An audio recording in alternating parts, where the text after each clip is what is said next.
November 22nd, 1944, Chef Forward Headquarters, Reims, France. General Dwight D. Eisenhower sits at his desk reviewing supply distribution reports for the winter campaign ahead. His coffee has gone cold. Outside, rain hammers against the windows. It's the kind of November weather that stops armies in their tracks. Eisenhower signs another requisition form, his mind already calculating fuel allocations for December. Then his aide, Captain Harry Butcher, enters the office. Without knocking. Butcher never enters without knocking, unless something urgent has happened. Eisenhower looks up. Butcher's face is unreadable. General, Third Army is reporting Metz. Fort Driant surrendered this morning. Eisenhower's pen stops moving. He sets it down carefully on the desk. He stares at Butcher for a long moment. That's impossible. He reaches for the calendar on his desk. Flips back through the pages. November 8th. That's when Patton started the assault on Metz. Eisenhower counts the days. 10 days. He pulls open his desk drawer and removes a thick folder marked Classified. British Joint Intelligence Committee. Assessment of Fortress Metz. Dated October 18th, 1944. He opens it to the summary page. Eisenhower reads aloud. Fortress Metz represents the most formidable defensive position between the Rhine and Paris. Recommend bypass strategy.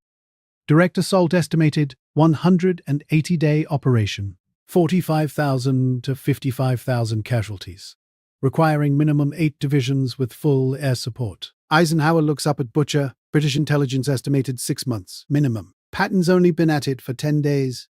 If you enjoyed this opening and want to hear the full story of how Patton shattered every expert prediction, hit that subscribe button and ring the bell for WW2 Elite. We bring you the untold stories of World War II that textbooks leave out. Now, let's find out what happened when Eisenhower discovered just how impossible Patton's victory really was. Lieutenant General Walter Bedell Smith, Eisenhower's chief of staff, enters the office. He's carrying a thin folder. Third Army After Action Report. Smith places it on. Sir, I verified with G2. Every major fort in the Metz complex has surrendered or been captured. The city is ours. Eisenhower opens the folder, scans the first page. Third Army, XX Corps, Metz secured. Duration 8, November through 20 to the 22 November. Casualties, 2,897. Forts, Driant, Jeanne d'Arc, and all satellite positions neutralized. He reads the numbers again. Then he picks up the British assessment. Flips between the two documents. Walk me through this again. The British sent us a 47-page assessment, explaining why Metz was impregnable without a months-long siege. Smith nods. Yes, sir. Dated October 18th. Joint Intelligence Committee's best analysts. Eisenhower looks at the map, traces his finger along the Moselle River to Metz. And Patton just took it. In 10 days. Through rain and mud. In November. Smith's voice is measured. Careful. Apparently so, sir. Third Army is already moving units east toward the Saar. Eisenhower does the calculation in his head. Then outline. British intelligence said 180 days minimum. Patton took 10 days. That's 18 times faster than the experts predicted, with 95% fewer casualties than projected. He sets down both folders. That's impossible. Smith allows himself the slightest hint of a smile. Apparently not, sir. Eisenhower stands and walks to the window, watches the rain. 28 interconnected forts. Concentric rings of defense. 10-foot thick concrete walls. Fort Driant alone had underground tunnels connecting multiple strongpoints. Artillery positions that could hit targets 15 miles away. The Germans built Metz between 1870 and 1916. They designed it to be unconquerable, and Patton took it in 10 days. But here's what Eisenhower doesn't know yet. Patton hasn't just captured Metz faster than anyone thought possible. He's done it using tactics that violate every principle of siege warfare in the book. And when Eisenhower finds out how, he'll have even more to say. November 22nd, 1940-94. 11:47 in the morning. Eisenhower picks up the telephone on his desk. He tells the operator to connect him to Third Army headquarters in Nancy, France. The line clicks, rings twice. A voice answers. Third Army headquarters. General Patton's office. This is General Eisenhower. Put Patton on. Another click. Then that familiar voice. Confident. Almost cheerful. Ike, I was wondering when I'd hear from you. Eisenhower keeps his tone neutral. Professional. George, congratulations are in order. Metz in 10 days is remarkable. Now tell me how you did it. Patton's reply comes without hesitation. Ike, you know I don't like to brag, but since you asked, speed, aggression, and a healthy disregard for British intelligence estimates. Eisenhower picks up the British assessment from his desk. George, I'm reading their assessment right now. 28 interconnected 10-foot concrete walls. This wasn't supposed to be possible without a prolonged siege. You were supposed to contain it, not assault it directly. Patton's voice takes on that edge Eisenhower knows too well. The tone that means Patton is about to explain why everyone else is wrong. The assessment also said the Germans had 15,000 well-supplied defenders. They had maybe 9,000, half-starved. Ammunition shortages. Intelligence is often just educated guessing, Ike. Eisenhower flips through. You bypass standard siege protocols. You didn't isolate each fort. You didn't wait for heavy artillery positioning. The doctrine says you establish siege lines, cut supply routes, then reduce strongpoints one at a time over weeks. The doctrine was written by men who never had to take Metz in November, with limited supplies and a ticking clock before winter shuts down offensive operations. I hit them everywhere at once. They didn't know where to concentrate their defense. Eisenhower leans back in his, you risked encirclement. If they'd counterattacked while you were spread across multiple assault points, if they'd coordinated a breakout from the interior forts while you were engaged on the perimeter, but they didn't. Because I didn't give them time to organize one. Ike, you can strangle a fortress slowly, methodically, by the book, or you can hit it so hard and so fast it doesn't have time to fight back. I chose speed. George, you understand that if this had gone wrong, if you'd gotten an entire corps pinned down in November mud outside Metz with winter coming, then you'd have my resignation on your desk. And I'd deserve it. But it didn't go wrong. It worked. We're across the Moselle. Metz is ours. And I'm already positioning for the Saar crossing. There's a long pause on the... Eisenhower rubs his temple. One of these days, George, your confidence is going to write a check your army can't cash. Patton's reply is instant. Not today, though. Anything else, Ike? Eisenhower chooses his words carefully. Just, George, you need to understand. Every time you pull off something impossible, it raises expectations for the next impossible thing. There are limits. Patton's voice is calm. Certain. Not for Third Army, there aren't. Eisenhower hangs up without responding.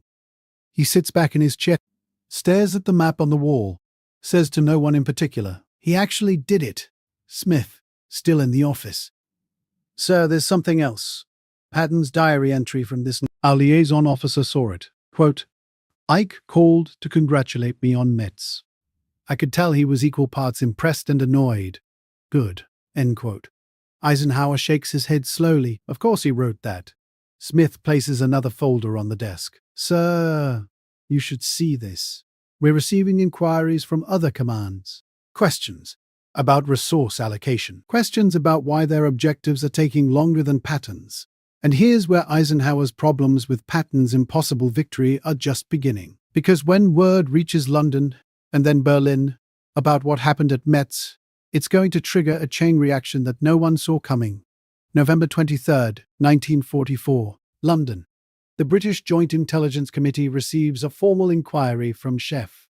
The message is brief. Please review Metz assessment dated October 18th in light of Third Army achieving capture in 10 days with under 3,000 casualties. Brigadier Kenneth Strong, senior intelligence analyst, pulls the file. He spreads the maps and reports across his desk. The assessment had been thorough, based on German defensive doctrine. Historical siege data from World War I, when Metz held out for months. Current reconnaissance showing massive fortifications. Interviews with French resistance about German garrison strength.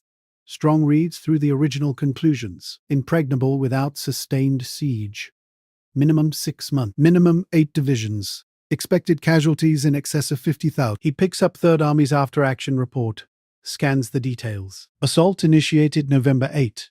All 28 forts captured or neutralized by November 22nd. 2 divisions. Under 3,000 casualties. Strong sets down the report. Picks up his pen. Begins writing his response to Chef. Our assessment assumed conventional siege tactics. Establishment of siege lines. Systematic reduction of strongpoints. Coordination of heavy artillery and air support over extended time frame. General Patton employed unconventional methods. Simultaneous assault on multiple fortified positions. Maintenance of offensive pressure 24 hours daily despite adverse weather conditions. Psychological impact of sustained aggression appears to have exceeded physical defensive capacity of garrison. Revision of future fortification estimates recommended. Assessment methodology under review. Strong signs the document. Sends it through channels. But he knows what it really means. British intelligence didn't account for Patton being Patton. November 24, 1944. SHAEF headquarters. Eisenhower sits in a conference room with his senior. The fall of Metz has created an unexpected problem. If Patton can take an impregnable fortress in 10 days, what other impossible objectives might actually be achievable? And if they're achievable, why aren't other commanders achieving them?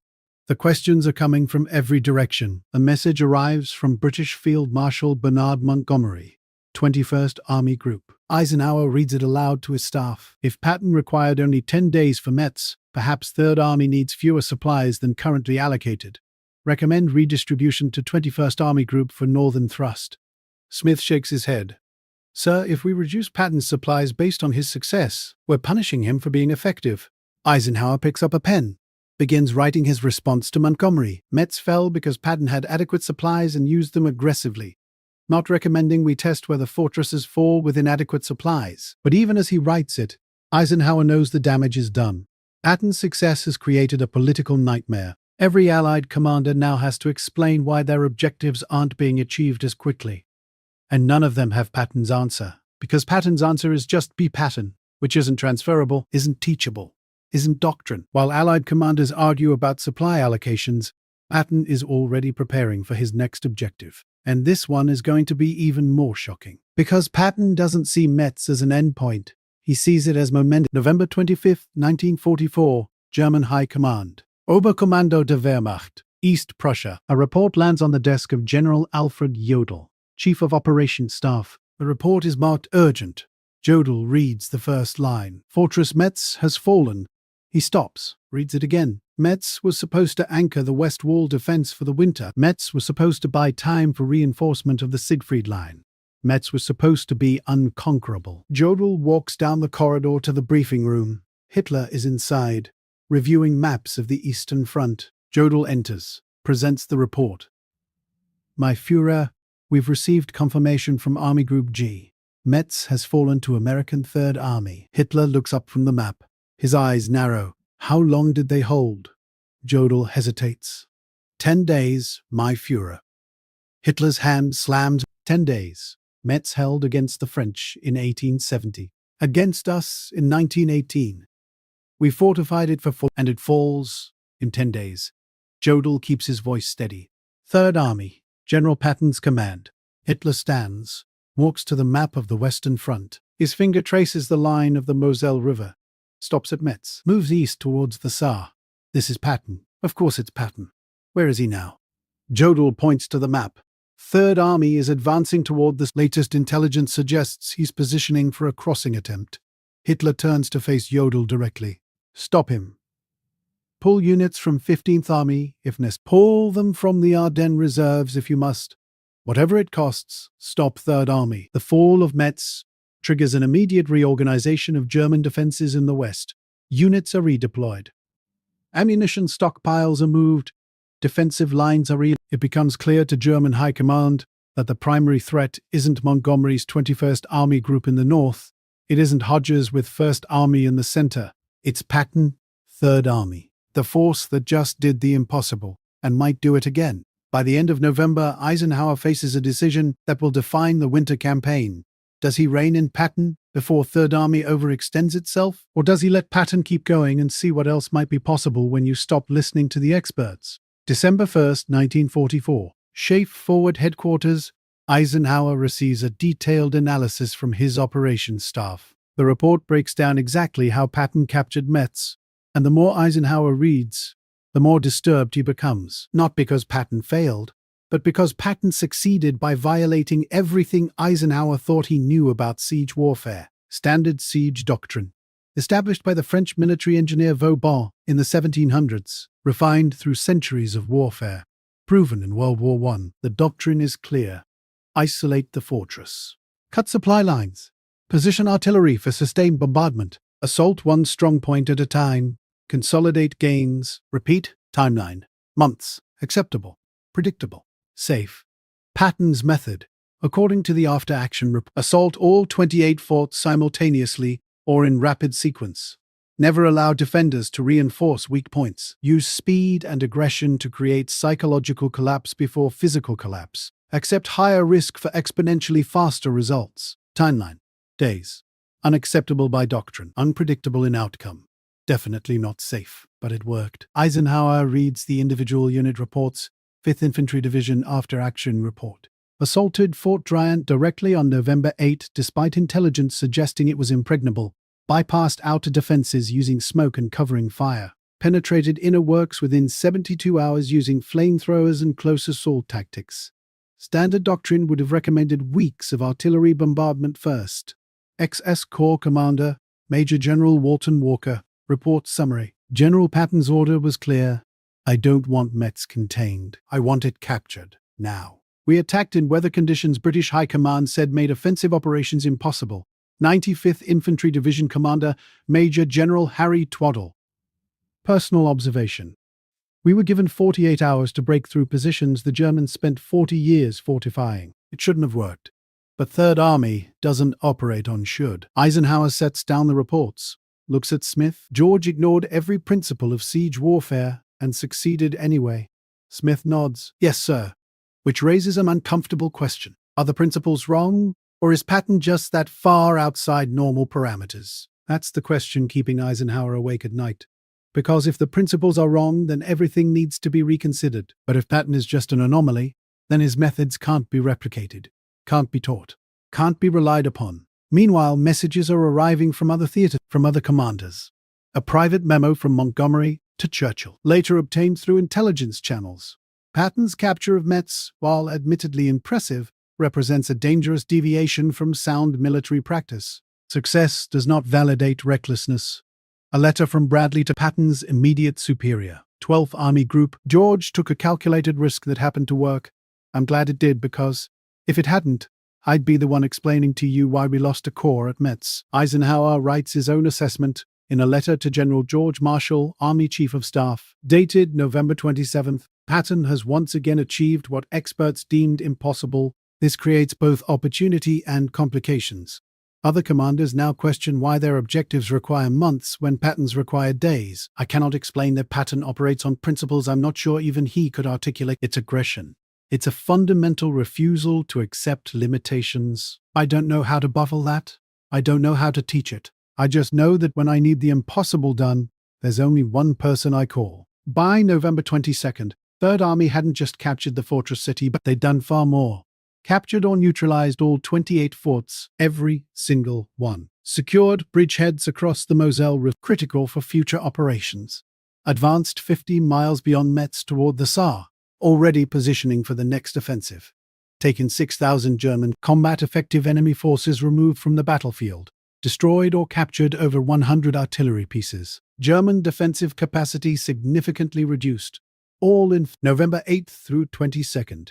In mud. In rain, in cold, that should have stopped offensive operations entirely. Patton writes in his diary on November 22nd. The entry is brief. Metz was supposed to be impregnable.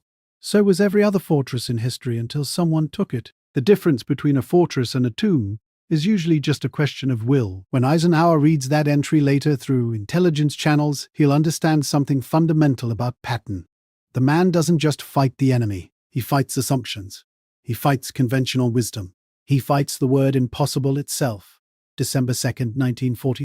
Eisenhower decides he needs to see Patton face to face.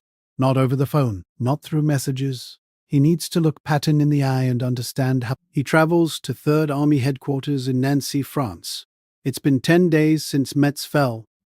3rd Army is already pushing toward the Siegfried Line. Patton is in his office when Eisenhower arrives. Maps cover every wall. Pins and markers show unit positions. Red marks indicate objectives. Patton stands when Eisenhower enters. They shake hands. Ike, good to see you. Eisenhower gestures to a chair. They sit. Eisenhower pulls out a folder. Opens it. George, I've read every after-action report from Metz. I've reviewed the casualty figures, the timeline, the tactical decisions. I've also read the British intelligence assessment that said this was impossible. Patton leans back in his chair.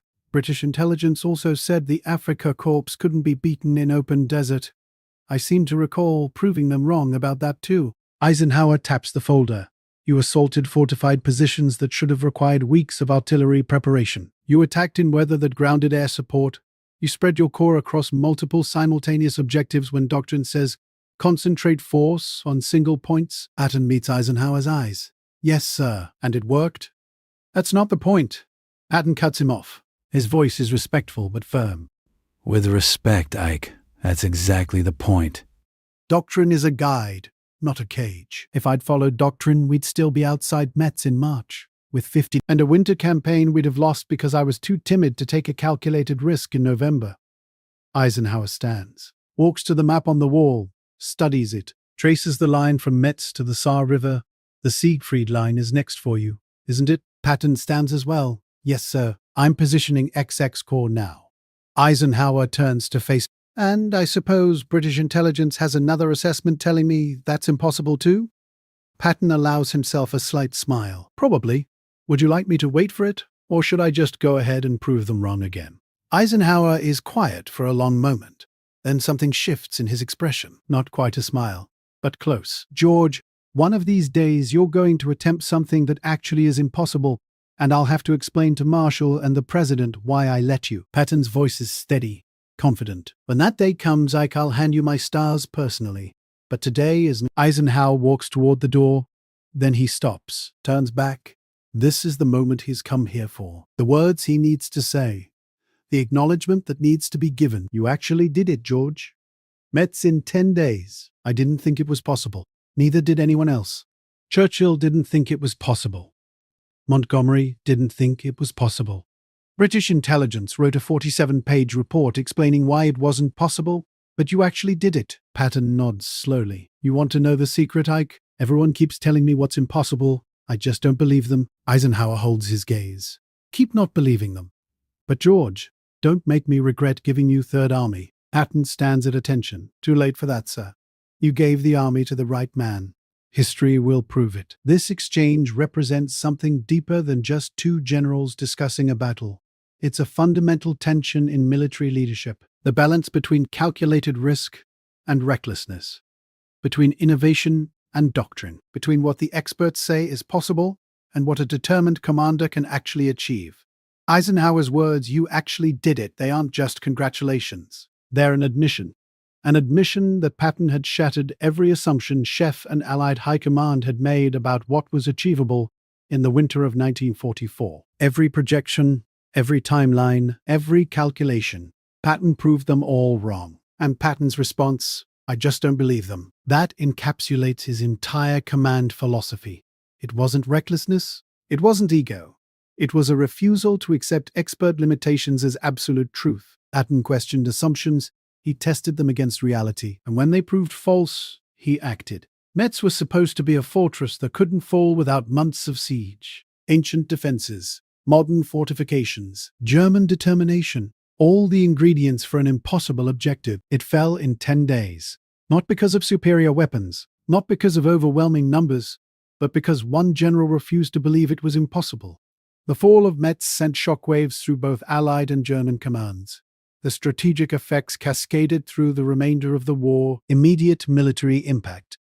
Third Army advanced 40 miles in the 3 weeks after Metz fell. By December 19th, when the Battle of the Bulge erupted, Patton had positioned Third Army within striking distance of the Siegfried Line. His rapid capture of Metz freed up forces that proved crucial when he had to pivot north to relieve Bastogne, a maneuver he accomplished in 48 hours. Another impossible thing that Patton made look routine. The statistical British estimate, 180 days, 50,000 casualties, 8 divisions required. Actual result, 14 days, November 8th through 22nd, 2,897 casualties. 2 divisions, 5th and 95th Infantry. The efficiency ratio, 13 times faster than predicted, 94% fewer casualties than projected, 75% fewer forces required. Those aren't margins of error. Those are fundamental miscalculations about what was possible. The fall of Metz triggered a complete review of Allied intelligence assessments of fortified positions, A classified memo from the British Joint Intelligence Committee dated December 1944 admitted the following. Previous fortress assessments assumed conventional siege doctrine. Establishment, systematic reduction of strong points over extended period. American Third Army under General Patton does not employ conventional doctrine. Simultaneous assault. Sustained pressure. Psychological warfare through operational tempo. Future estimates must account for variable command philosophy. In other words, we can't predict what Patton will do, because he doesn't follow the rules we use to make predictions. The German strategic response was equally revealing. After Metz, Hitler became personally obsessed with stopping Patton specifically. Wehrmacht intelligence designated Third Army as primary threat to Reich defense, not Montgomery's 21st Army Group, not Hodges with 1st Patton. The German counteroffensive in December, the Battle of the Bulge, was partially designed to disrupt Third Army's advance, to throw Patton off balance, to stop his momentum. But Patton's rapid response, relieving Bastogne in 48 hours, pivoting an entire army 90 degrees in the middle of winter, proved that even Hitler couldn't stop him, couldn't predict him, couldn't contain him. Patton's capture of Metz represented more than just a tactical victory. It was a philosophical challenge to military orthodoxy. Eisenhower, the supreme diplomat and coalition commander, operated on careful calculation, consensus building, adherence to tested doctrine, predictability. Patton operated on instinct, aggression, a fundamental belief that expert consensus could be wrong, unpredictability. Their exchange in December 1944, "You actually did it," met with "I just don't believe them," captures the eternal tension between caution and audacity in military leadership, between playing it safe and taking risks, between accepting limitations and testing them. Years later, in 1967, Eisenhower reflected on Patton in an interview. His words are revealing. George was infuriating, insubordinate, and convinced he was always right. The problem was, he usually was. Metz was supposed to be impossible. He made it look routine. That's what made him so valuable and so dangerous. You couldn't predict what he'd do next, but you could count on it being something everyone else said couldn't be done. That's Eisenhower's final assessment of Patton. Valuable and dangerous. Two words that perfectly capture the paradox of Patton's command. He was valuable because he achieved impossible objectives. He was dangerous because his methods couldn't be controlled, couldn't be predicted, couldn't be replicated by other commanders. Metz, fortress city, unconquered since 52 BC when Julius Caesar's legions took it after a 6-month siege, held against medieval armies for centuries, withstood Renaissance cannons, resisted World War I assaults. The French couldn't take it quickly. The British studied it and declared it impregnable without a sustained siege. The Germans fortified it with 28 concrete forts, underground tunnels, interlocking fields of fire, and a garrison they believed could hold for 6 months minimum. They believed it would anchor their winter defense, buy time for reinforcement of the Siegfried Line, delay the Allied advance until spring. George S. Patton took it in 10 days, not because he had better intelligence, though his G2 section was excellent, not because he had more soldiers, though XX Corps was well-trained and equipped, not because he had superior weapons, though American artillery and armor were formidable. He took it in 10 days because when British experts told him it would take 6 months, he didn't believe them. When doctrine said establish siege lines and proceed methodically, he ignored it. When weather said stop offensive operations, he attacked anyway. When conventional wisdom said fortresses require time, he proved that fortresses require will. And here's what that means for understanding military history, for understanding leadership, for understanding how impossible things become possible. Experts make predictions based on data, precedent, and doctrine. Those predictions are usually accurate because most commanders follow the same playbooks, use the same tactics, accept the same limitations. But occasionally, someone comes along who doesn't accept the limitations, who questions the precedent, who rewrites the doctrine. And when that person succeeds, every assumption has to be reconsidered. Patton didn't just capture Metz, he proved that expert consensus isn't always correct. That impossible is sometimes just untested, that the difference between a fortress and a tomb really is a question of will. Eisenhower understood this. That's why he kept Patton in command despite the headaches, despite the controversies, despite the political complications, because when you need the impossible done, you don't call the person who follows doctrine, you call the person who rewrites it.